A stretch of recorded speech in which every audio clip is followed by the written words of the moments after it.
네, 안녕하세요. 저는 직장인 여수한지의 진양경 간사입니다. 오늘은 출애굽기 3장 말씀을 같이 보려고 합니다. 제목은 무력감이 우리를 사로잡을 때 우리는 어디로 가야 하는가 라는 다소 시적인 표현이긴 한데 그 제목을 가지고 말씀을 나누려고 합니다.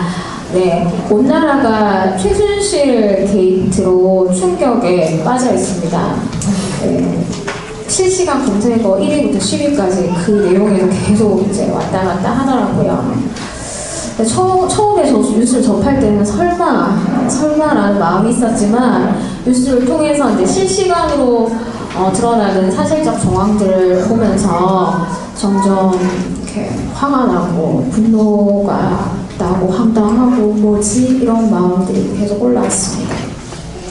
아마 대부분의 사람들이 저랑 비슷한 혹은 더 격한 감정들을 느낄 수 있을 거예요. 페이스북 보시면 다 그것에 대한 댓글들로 막 이렇게 도배되어 있잖아요. 아마 우리의 이런 분노가 잦아들 즈음 우리에게는 더 견디기 힘든 감정이 찾아올 것입니다. 그게 바로 무력감입니다.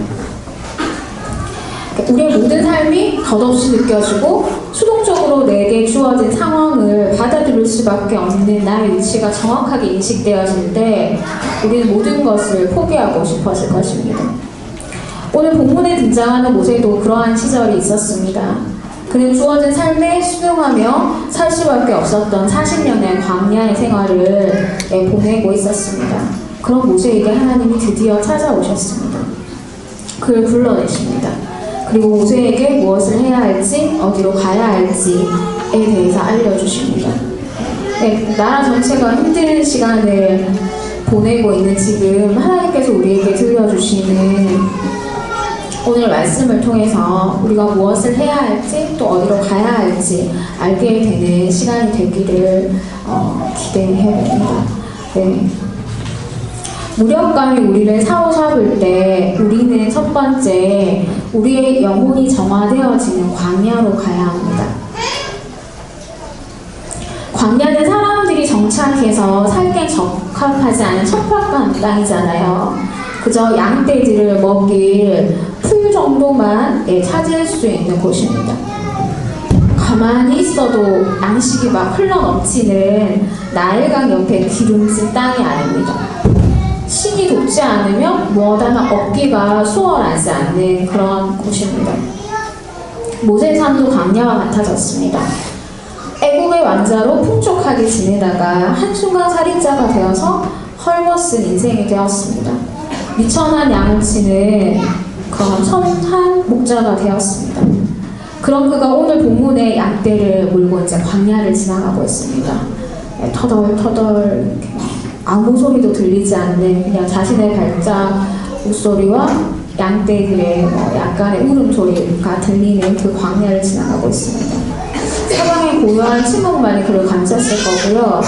어쩌면 홀로 있는 그런 시간들 속에서 40년 전에 그런 사건들, 살인사건이 떠올랐을지도 모르겠습니다.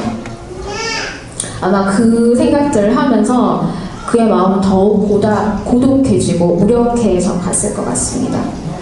하나님께서 모세에게 광야의 시간을 40년 동안 허락하셨는데요. 그를 철저하게 무력하게 하셨잖아요. 그 시간 동안에. 그렇지만 모세는 도무지 이해할 수 없는 시간이 광야의 생활이었을 것 같습니다.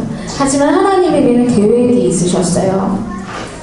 그것은 모세가 무력함을 지나서 근원적인 고독 속으로 들어가게 하는 것이었습니다. 고독은 우리의 영혼을 정화시켜주는 역할을 합니다. 자신의 능력으로 무언가를 고치거나 누군가를 돕고자 하는 마음을 접게 합니다. 즉 통제하고 조종하려는 마음을 버리는 게 하는 게 고독의 역할입니다. 고독은 또한 우리 안에 있는 환상들을 걷어내주고요. 내 안에 있는 경쟁심, 질투심, 분노, 속임수를 마주하게 해줍니다. 그리고 내 안의 외로움과 버림받을 것에 대한 두려움을 보게도 합니다.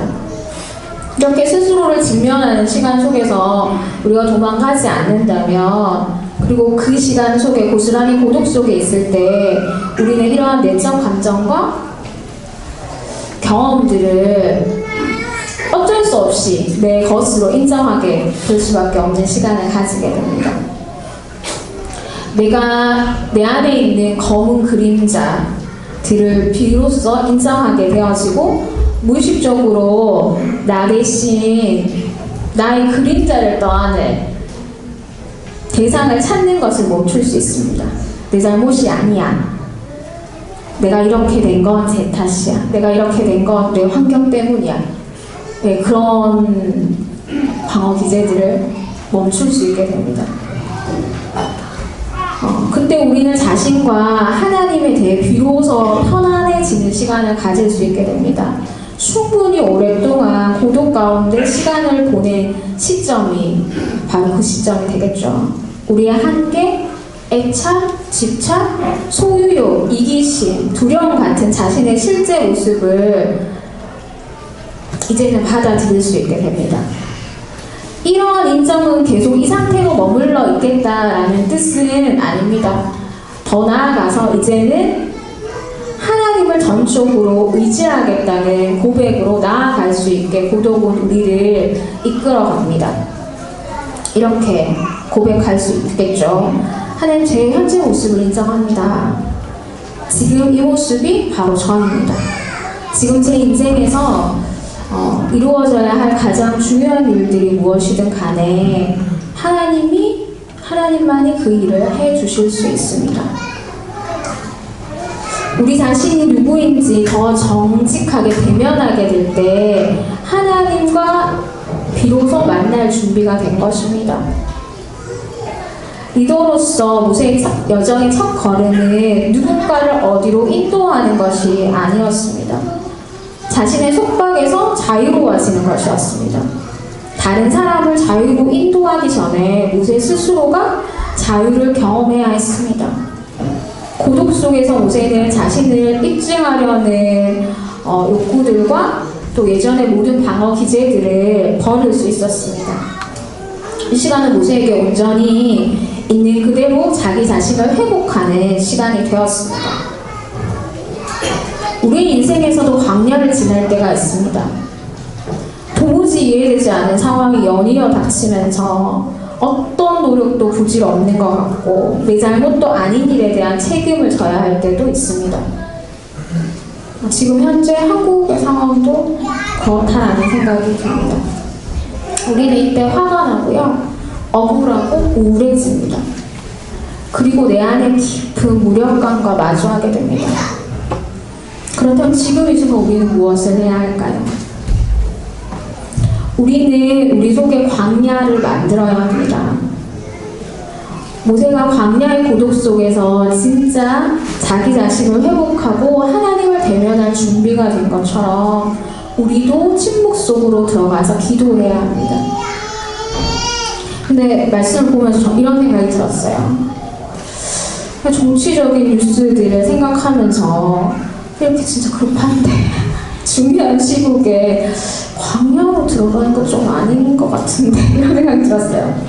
움직여야 될 것 같고 무력하게 도망가서 침묵하는 건 죄인 것 같은데 이런 생각이 들었어요. 또 개인적으로 당면한 문제 앞에서는 내가 뭐라도 해야지, 지금 가만히 있는 건 진짜 아닌데 답이 안 나오잖아 이런 생각이 들었어요. 한참을 생각했거든요.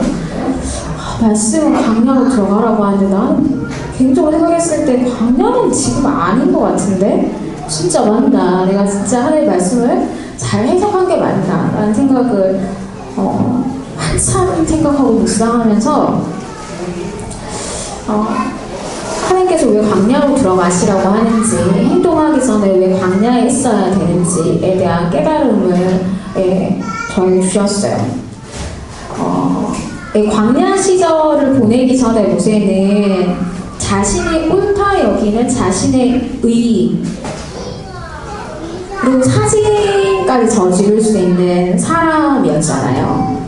그런데 모세가 광야에서 시간을 보내면서 자기의 의를 버리게 되고 자신에게 주어진 삶을 그대로 이제 받아들이는 시간들을 보내게 됩니다.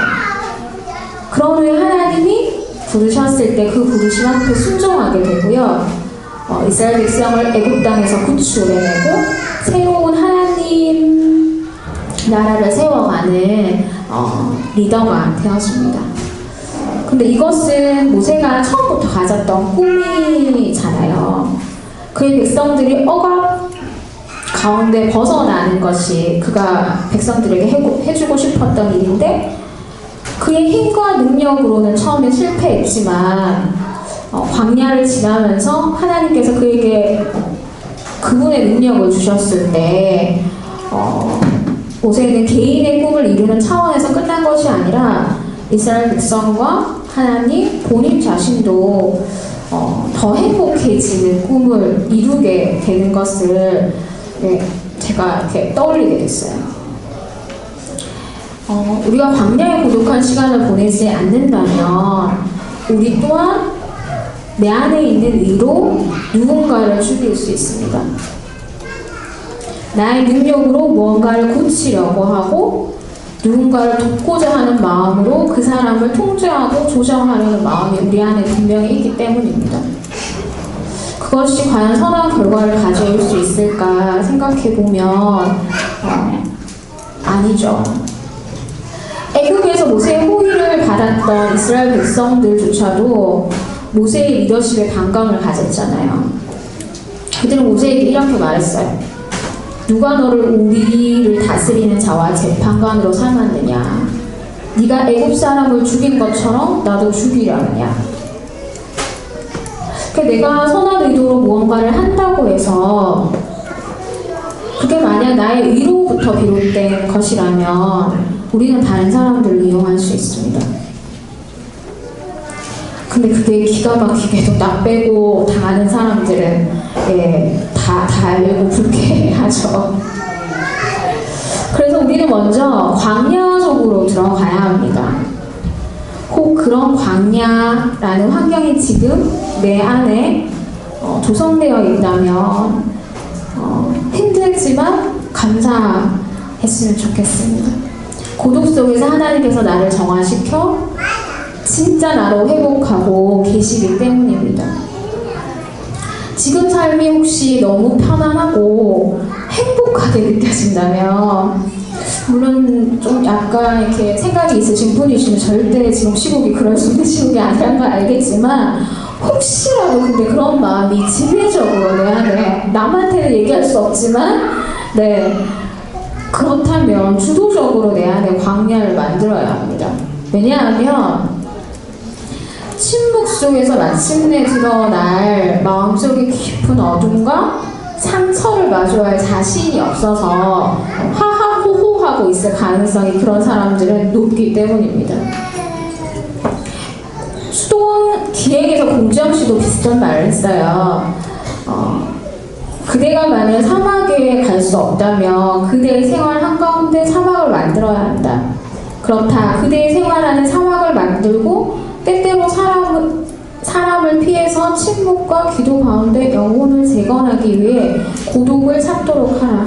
하루에 1시간, 한 달에 하루, 1년에 8일, 필요하다면 그 이상으로 그대 주변의 모든 것을 떠나서 하나님과 함께 고독으로 들어가야 한다. 활동이 많아지고 침묵이 적어지고 그런 상황이 계속되면 그 틈으로 쓸쓸함이 비집고 들어옵니다. 그럴 때 모든 커튼을 내리고 우리는 주님과 마주보지 않으면 바로 영혼의 고갈이 시작됩니다. 전적으로 침묵과 기도의 부족 때문입니다. 하나님을 추구하는 것은 자기 부정과 기도, 선행으로 우리의 삶 전체를 고요하게 또 평정할 질서를 찾아가는 것입니다. 사실 우리가 그분을 찾는다기보다는 우리를 더 간절히 찾아 헤매시는 하나님께서 우리를 찾아내시도록, 더 나아가서 우리를 소유하시도록 내어드리는 데 있습니다. 진리가 우리를 소유할 때 그 침묵 속에서 내 자신이 완전히 수용되어지는 것을 느낄 수 있을 것입니다. 그곳, 내가 완전히 침묵 가운데 수용되어지는 그곳까지, 고독의 끝까지 우리는 무력감이 느껴질 때 가야 합니다. 두 번째로 우리는 무력감이 느꼈을 때 하나님의 부르심 앞으로 가야 합니다.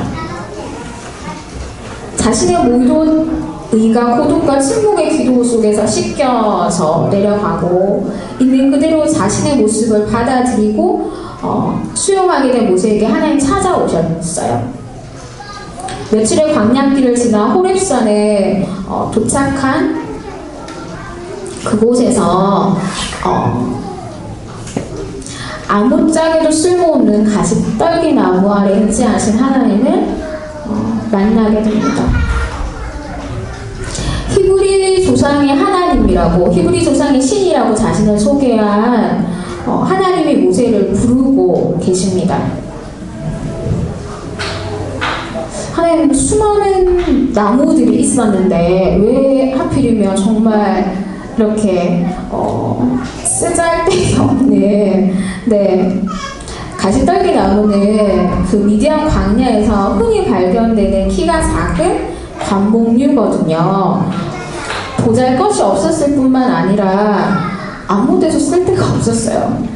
근데 수많은 훌륭한 나무, 뭐 백향목 같은 나무들 있잖아요. 그런 거 마다하시고 하나님은 이 가시떨기 나무에 당신을 드러내고 계십니다.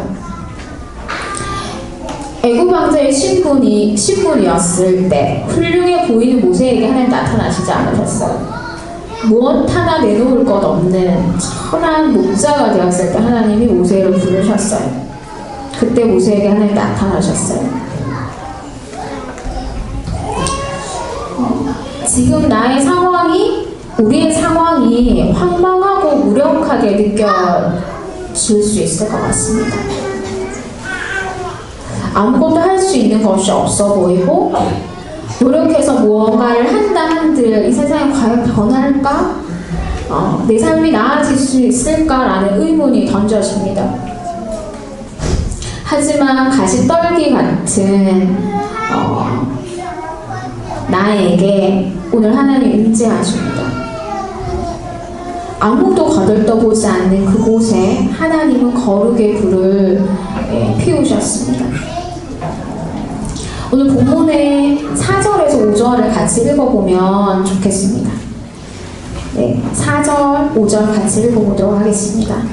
시작!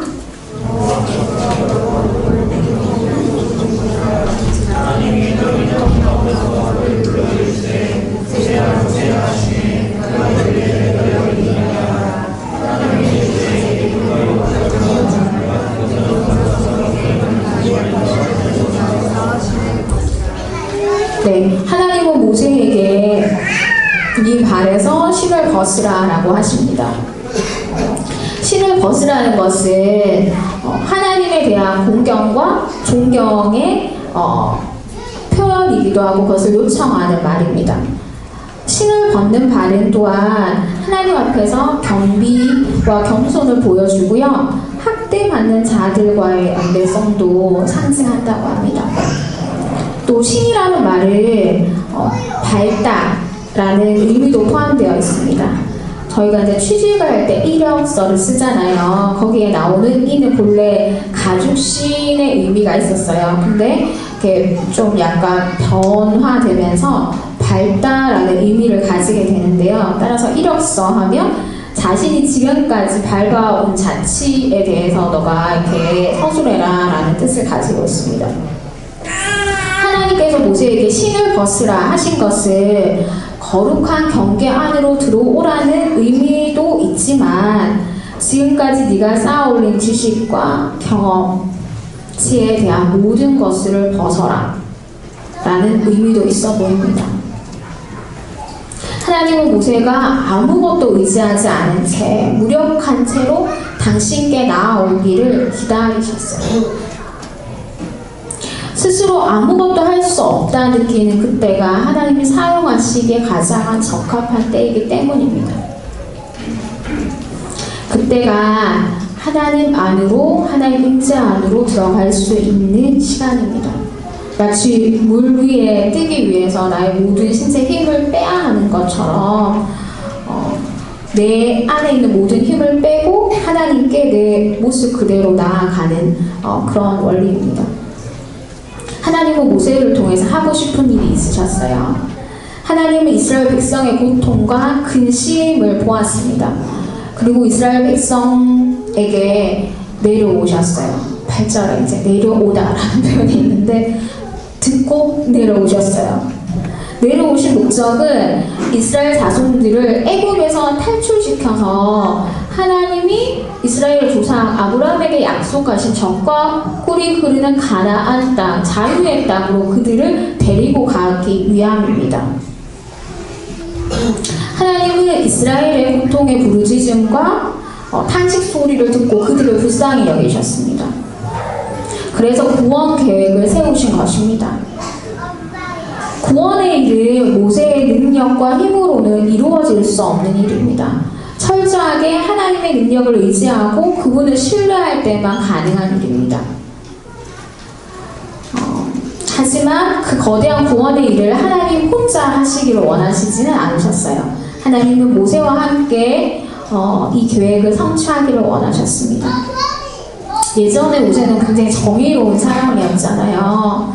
약자의 삶에 관심이 있었고 강자가 약자를 학대하는 것을 눈 감지 못해서 살인까지 저지른 그런 강한 인물이었잖아요. 하지만 40년의 광야 생활을 통해서 그는 무능해진 것처럼 보입니다. 예전의 힘은 자취를 잃어버린 것 같습니다. 그런 모세에게 이제 드디어 하나님 나타나신 거죠. 이스라엘 자손의 고통 소리에 응답하실 도구로 모세를 선택하신 것입니다.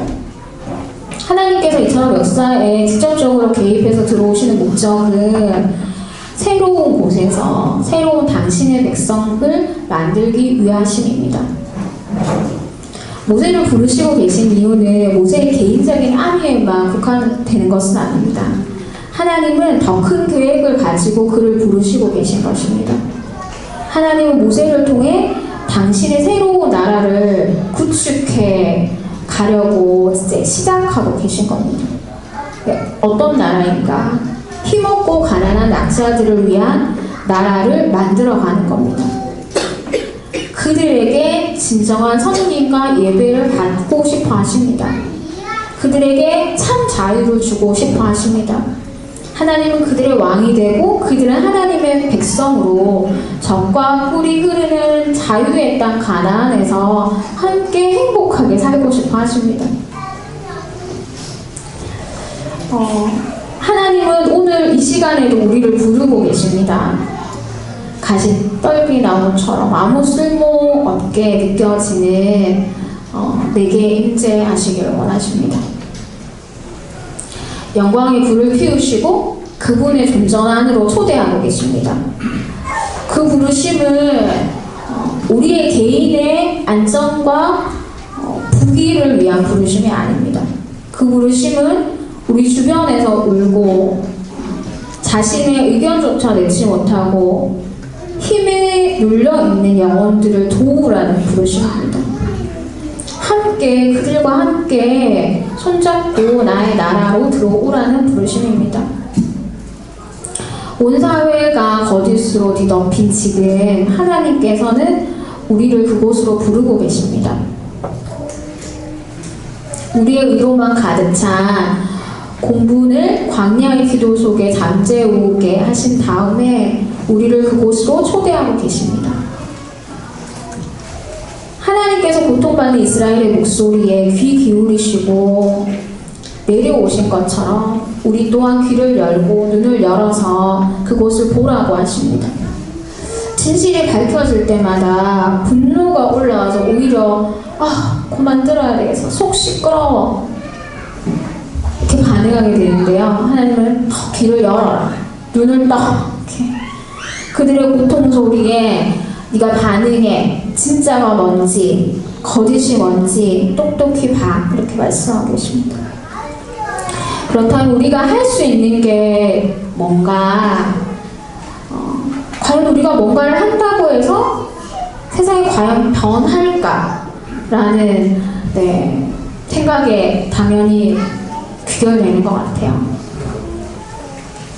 그렇지만 우리는 다윗의 단련된 물매 돌집이 골리앗을 무너뜨린 것을 기억해야 합니다.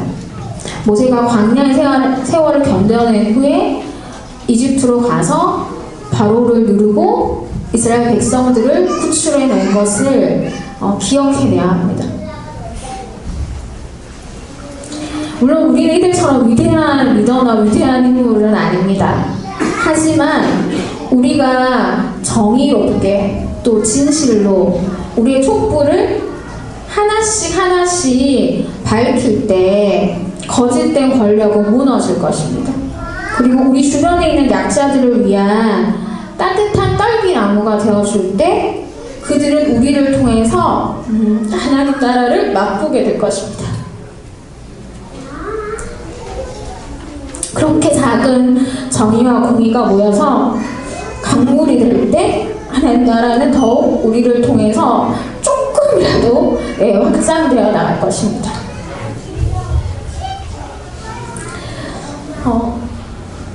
우리가 무력해질 때 광야로 가야 하고 또 하나님의 부르심 앞으로 가야 하고요. 그 목적지에 도착했을 때 하나님은 우리에게 우리가 누군지에 대해서 알려줍니다. 우리의 참 정체성을 그 목적지에서 우리는 발견할 수 있게 되었습니다.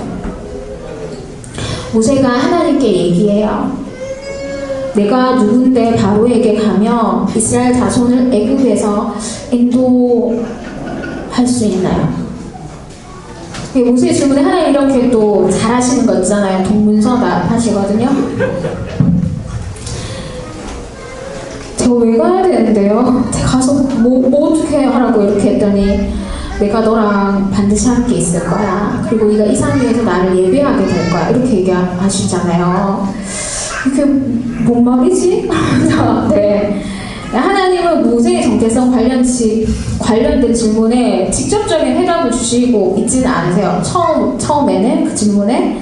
하지만 모세를 만족시킬 답변을 주셨습니다. 모세는 하나님이 자기와 함께 하심으로 온전히 안식하게 됐거든요. 근데 그 전까지는 진정한 안식을 누린 적이 없었어요. 근데 12절에 내가 반드시 너와 함께 있을 거야 라는 말을 들으면서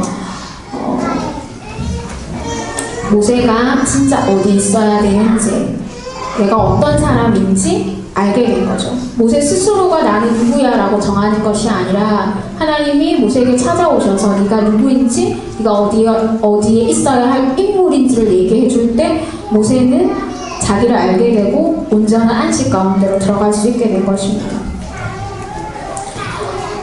모세의 정체성의 중요한 또 부분은 모세와 함께 하시는 창조주 하나님의 임재였습니다.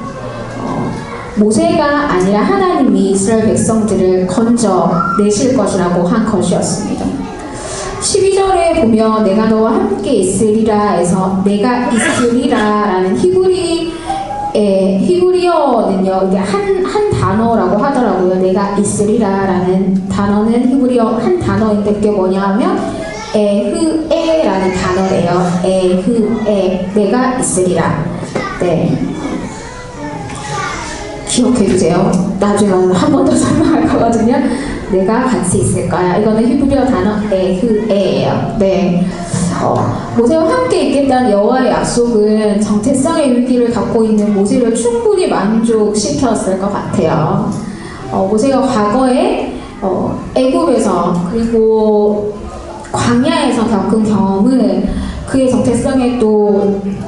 정체성 부분에 있어서 중요한 부분을 차지하긴 했지만 충분하지는 못했거든요. 온전히 내가 누구인지를 설명해 주지 못했는데 하나님을 만나서 하나님의 임재 안으로 들어가는 그 경험들은 진짜 내가 누구인지, 내가 어디로 가야 할지, 무엇을 해야 할지를 발견하게 되는 시간이었습니다. 또 하나님은 징표를 보여주심으로써 모세의 질문에 추가적으로 더 답변해 주십니다. 12절에 보면요, 네가 이 백성을 이집트에서 이끌어낸 다음에 너희가 이 산 위에서 하나님을 예배하게 될 때 그것이 바로 내가 너를 보냈다는 징표가 될 거야 라고 이제 얘기하고 있습니다.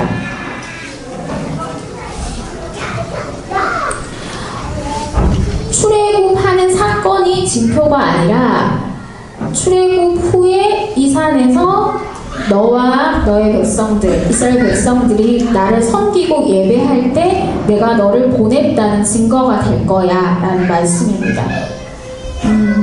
무슨 말씀이냐 하면요, 모세와 이스라엘의 정체성은 하나님에 대한 그들의 예배의 기반이 있다라는 얘기입니다.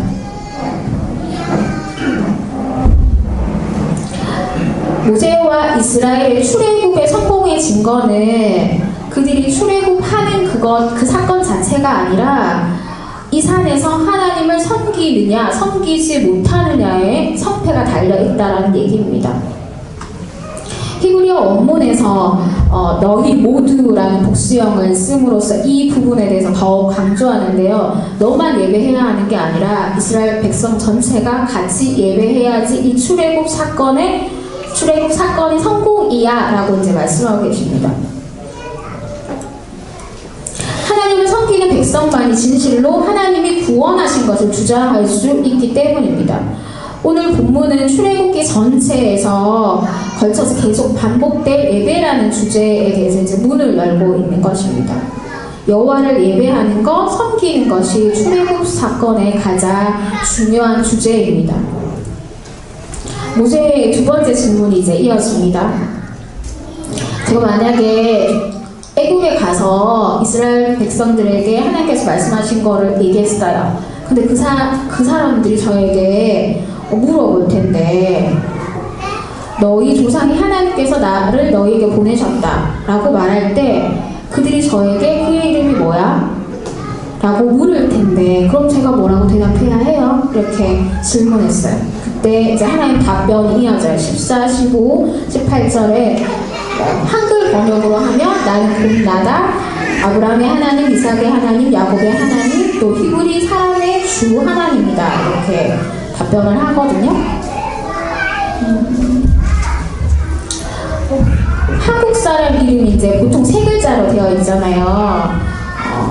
히브리어에 보면 여호와께서 이 본문에서 주신 당신의 그분의 이름도 세 글자예요. 아까 에흐에 기억하라고 말씀드렸었는데 세 글자로 되어 있는 뭐냐면 에흐에 아쉐르 에흐에입니다. 에흐에 아쉐르 에흐에, 한 글자 한 글자 한 글자 이렇게 생각하시면 될 것 같고요. 에흐에가 이제 반복되는데 그 중간에 있는 아쉐르는 연결, 그러니까 접속사라고 생각하시면 될 것 같아요. 네. 이름풀이를 제가 하기 전에 왜 하나님 자기 이름을 모세에게 알려주시게 되었는지를 한 번 더 생각해 봐야 되는데, 하나님의 이름 이야기는 애굽에 있는 고난당하고 있는 이스라엘 백성들을 구원하는 일과 관련되어 있어요. 본문에서 그 이름을 주실 때 애굽에서 고통하고 신음하고 있는 이스라엘 백성들이 모세에게 도대체 누가 너를 보냈어? 이렇게 물었을 때, 어느 신이 우리를 구원하려고 하는 거야? 물었을 때, 어떤 종류의 신이 우리를 구출한다는 거지? 라고 물었을 때 그것에 대한 해답으로 이제 여호와의 이름을 얘기해 주는 거거든요. 그런 맥락에서 볼 때 하나님의 이름은 이스라엘 백성을 구원하는 일과 관련된 의미를 담고 있었어야 됐어요. 하나님 이름 들으면 바로 이렇게 알 수 있을 정도로. 애굽의 이스라엘 백성들이 하나님의 이름을 듣는 순간 그 이름이 주는 메시지를 알아차릴 수 있어야 된다는 얘기죠. 에흐에, 아쉐르, 에흐의 첫 글자와 마지막 글자는 이제 에흐에로 동일하잖아요.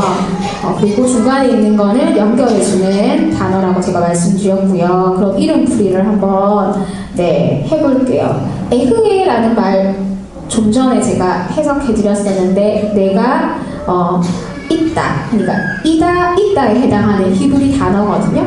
그러면 이제 해석하면 이렇게 돼요. 나는 지금 여기에 있다, 나는 지금 존재한다, 나는 현존한다 라는 뜻으로 이제 해석되어져요. 네가 보낸 신이 누구야? 이렇게 얘기했을 때 에흐레, 아쉐르, 에흐에야 이렇게 대답했을 때 히브리인들이 알아들었던 말은 뭐냐 하면 나는 지금 여기에 있다, 나는 지금 존재한다, 나는 현존한다 라는 뜻으로 이제 받아들이게 되는 거죠. 네, 우리가 이렇게 보고 있는 한글 성경에는 나는 스스로 있는 자, 나는 지존자, 나는 곧 나다 이렇게 해석되어지는데 한글 번역만으로는 좀 추상적이고 철학적인 의미로 해석되어지잖아요. 그래서 딱 이렇게 와닿지는 않는데 히브리어로 해석하면 이제 그렇다는 거죠. 하나님의 이름은 이 당시에는 구체적이고 절실하고 절박한 상황 속에서 주어진 신학적인 이름이고 복음이었습니다. 고난당하고 있던 이스라엘 백성들에게 그들의 마음을 안심하게 하는 생수와 같은 좋은 소식을 담은 이름이었습니다. 그분의 이름 자체가 복음이었고요. 희망이었으며 미래이며 위로의 원천이 되었습니다. 너무 힘들게 막 살고 있는데 우리를 구원할 신을 이제 메신저를 통해서 보내주신다고 해요. 그분의 이름이 내가 너희와 함께하고 있어. 나는 지금 너의 고통소리를 듣고 있어. 너의 속에 존재하고 있어. 나는 지금 여기에 있어. 라는 얘기를 들으면 아, 내가 혼자가 아니구나. 나를 구출하실 분이 곧 오시겠구나. 그냥 어떤 부연 설명이 필요 없을 것 같아. 저명한 물리학자 루이스 스메디스라는 분이 이 광경에서 하나님의 이름을 이렇게 풀었어요. 어떻게 푸셨냐면 너와 함께 그곳에 있을 하나님이 바로 나다. 이 사실을 믿어라. 네가 어디에 있든지 상관없이 그곳에 너와 함께 있을 하나님이 바로 나다. 에위에 아쉐르 에위에. 여기서 우리는 임마누엘 하나님을 만날 수 있습니다. 죽음과 학대와 어둠의 땅 애굽에서 신음하던 이스라엘 자손들이 가장 듣고 싶었던 복음, 들어야만 했던 좋은 소식. 네가 어디에 있든 네가 어떤 환경에 있다 할지라도 너는 혼자가 아니야. 바로 그곳에 나도 함께 있어.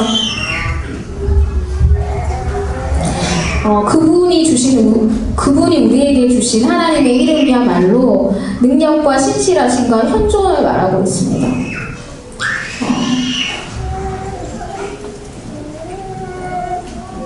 브루그만이라는 사람이 이 점을 다음과 같이 잘 설명해주고 있습니다. 이 하나님은 창조의 능력을 지니신 분, 모든 것을 있게 하시는 능력의 하나님이시다. 이 하나님은 도무지 가능하지 않을 것을 가능하게 하기 위해 신실한 방식으로 현존하시는 분이시다. 이 하나님은 새로움의 능력 그 자체이시다. 애굽의 죽음의 상태 바깥에 이스라엘을 위한 새로운 삶을 만들어주시는 새로운 능력이시다. 하나님은 아브라함의 하나님, 이삭의 하나님, 야곱의 하나님이셨던 것처럼 지금 이 순간 우리와 함께 역사의 이야기 속에서 존재하고 계십니다. 저 멀리 계신 분이 아니라 지금 나의 고통과 우리의 고통과 우리의 신음소리를 듣고 계신다고 말씀하십니다. 아브라함, 이삭, 야곱이라는 족장들의 이름이 들어간 하나님의 칭호는 하나님이 지금 우리와도 함께 계실 뿐 아니라 오랜 세월 신실하신 분이셨다는 것을 우리에게 알려줍니다. 우리의 진정한 정체성은 우리 자신의 현재 위치와 이름에서 나오는 것이 아닙니다. 하나님의 부르심 가운데 우리는 우리의 정체성을 발견할 수 있습니다. 가시떨기 같은 우리에게 그분이 자신의 영광의 불을 붙이실 때 우리의 정체성을 발견할 수 있게 되는 것입니다. 우리의 능력이 아니라 아버지의 능력과 현존으로 우리는 그분의 백성으로 살아갈 수 있게 되어집니다. 하나님의 백성으로 살아가게 된다는 것은 애굽의 질서를 떠나서 하나님 나라의 질서 안으로 들어오는 것을 말합니다. 그것을 하나님을 섬기는 것, 예배라고 합니다. 하나님은 모세에게 이렇게 말씀하셨어요. 네가 이스라엘 백성을 구출했다고 해서 내가 너를 보냈다는 증거가 되지 못한다.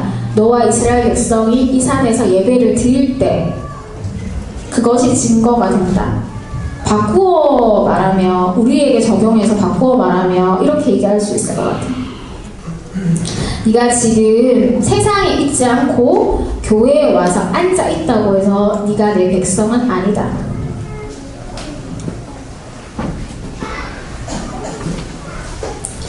네가 진실로 너의 삶을 제물로 드려 예배드릴 때, 너의 모든 삶의 우선순위가 내 앞에서 정렬되어질 때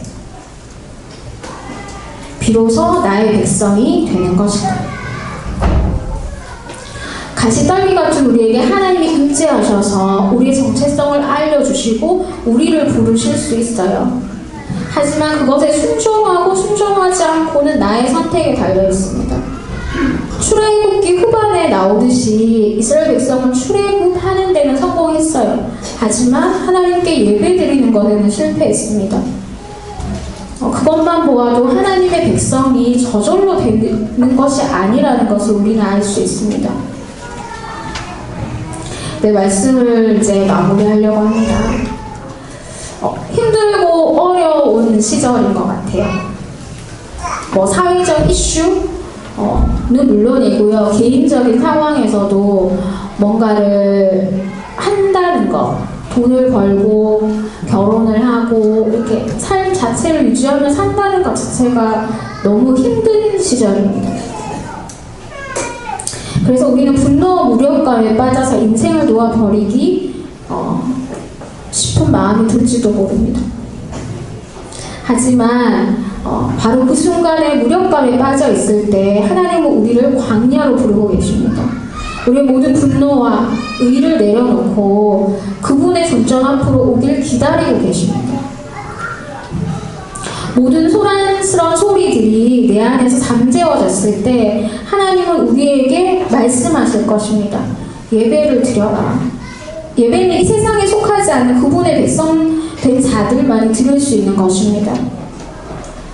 예배를 드릴 때 우리는 온전히 그분의 나라를 채워가게 될 것입니다. 그분의 나라는 가시떨기 나무 같은 나라입니다. 평소에는 아무것도 할 수 없고 유익함이 없는 존재이지만 하나님이 임재하시면 타지 않는 거룩한 나무가 됩니다. 우리의 힘과 능력이 아니라 아무 쓸데없어 보이는 가시떨기 나무 같은데 임재하시는 하나님의 능력을 우리는 신뢰해야 합니다. 우리의 약함과 무력함 속에서 힘을 잃어버리면 안 됩니다. 그것이 우리의 정체성을 결정하지 못하기 때문입니다. 그분의 임재 속에서 그분의 부르심에 대한 순종의 길을 우리는 가야 합니다. 그 길은 고통 가운데 신음하고 약자들을 외면하지 않는 그분의 눈동자와 길을 쫓아가는 길입니다. 하나님과 함께 그들을 아버지의 나라로 구출해내는 일입니다. 그 나라에서 우리의 주 왕 대신 하나님께 온전한 섬김과 예배를 올려드리는 믿음의 백성이 되면 좋겠습니다. 네, 같이 기도했으면 좋겠습니다. 네, 오늘은 우리 주변에 우리의 미약한 힘이긴 하지만 출애굽시켜야 할 사람들을 기억해 봅시다. 나를 통해서 하나님 나라를 맛보게 해야 될 사람들을 기억해 봅시다. 가까이에는 가족일 수도 있을 것 같고요. 또 회사, 친구, 소그룹 멤버들, 또 멘티들, 여러 사람들이 되게 많을 것 같아요. 사회적으로는 우리와 또 직접적인 관계를 맺지 못한 사람이지만 약자들의 소리에 귀를 기울여 그들의 목소리에 좀 더 힘을 실어줘야 될 것 같기도 하고요. 진실이 무엇인지를 귀를 닫지 않고 좀 더 귀 기울여서 그런 일들을 하는 사람들에게 또 발을 맞춰줘야 할 것 같기도 하고요. 그들을 위해서 오늘은 좀 같이 기도하면 좋겠습니다. 같이 기도하도록 하겠습니다.